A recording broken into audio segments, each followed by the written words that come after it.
Hey honeys, it's Liv from Skintuition. I'm here because one of the most frequently asked questions that I get, whether it be from clients or even from those that are interested in getting into the aesthetics world, is how do I become an esthetician? And that question is a bit difficult, just because there are certain things that you want to consider and factors that you may want to see if it fits into your lifestyle. So if you are interested in learning exactly what some of my favorite tips are for those that are interested in becoming an esthetician, please stay tuned. So, first tip, right off cuff, how it fits into your lifestyle. A lot of times people want to become an esthetician because there's a lot of what people assume is always wearing makeup, always doing something calm. You don't have to do a lot, and that is an absolute terrifying lie. With any type of career that you add on skill sets to, your best is what you set your goals at. So if you do not kind of know how this fits in with your lifestyle, it might not work. Number one tip that I give to people asking about how to select an esthetician school is to do their research. I know that sounds so easy, like go look it up. I promise it's not dismissive. There are lots of places you can go in order to get more information about the school you're interested in. One is always other estheticians. If you've seen a school and you're trying to figure out between these ones and you know somebody that's gone, that is a direct point of information that you can use. Also, you can do tours with the schools. So if you call and you let them know you're interested and you want to schedule something for a day and a time, they'll take you around, they'll have you tour all the building, and then you can also speak with the aesthetics instructors and their program directors there as well to kind of get a warm and fuzzy on whether it's a good fit for you. There, when you're looking at the locations, look at their programs, look at what their hours are, look at what some of their protocol is, and that'll let you know if it's gonna be a good fit for you. Second tip I love to tell my esties is the cost. We're gonna be right up front.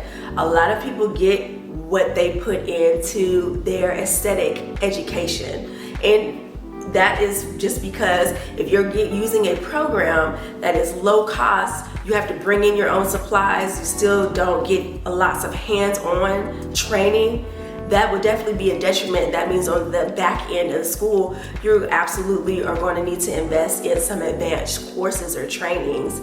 Just because in order for you to be the type of esthetician you want, and we'll talk about types later, there's different levels to it. We're not just all doing the same thing.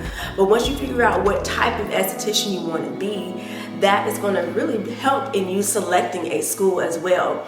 There's different types that are for incorporate more massage therapy. There's schools that incorporate more of the medical aesthetics, into their program. So really take the time to look. A little star asterisk next to quality and cost is also use Facebook as one of those resources. I don't know how it is in other states, but here in Georgia, there's a Georgia Aesthetics group in there, and they're really good for letting you know what's going on, whether it be with the legislative, letting you know with anything that's coming down a pipeline from state board, things of that nature. And it has a lot of information where you can find out things about different schools and what others' experiences have been as well. So you can check there.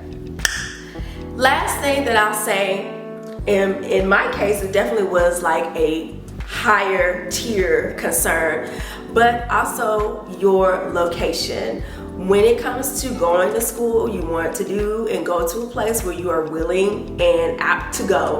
A lot of times when I was going to school, there was a lot of people that lived too far, and it was difficult for them to find rides, or things would happen and get to school. So if you're dealing with an institution that is not flexible with their hours, it's Monday through Friday, 9 to 5, you better be here during those times, no ifs, ands, or buts, then it might not be the one for you. There are schools that have night programs as well for those that are still working while they're attaining their aesthetics license. So not all schools are created equal. So definitely Get out there, look at them, do your research, see what's out there, schedule your tours, get your information, don't sign nothing. Wait till you do your tours, get all your information, and then you can come up kind of with a list on, okay, this is going to work, this isn't going to work, this time frame, this cost, this is too far, it's on the other side of town. Those are things you definitely want to consider when you're starting your SD journey. As always, if you have any questions, also for my SDs that are already established, what are some tips that y'all would put down, because y'all be having all the needs, especially when it comes to schools in the area. That word of mouth, man. Anyways, honeys, hopefully you enjoyed, and please let me know if you want me to cover any other topics. Let me know in the comments, and I'll see you all soon.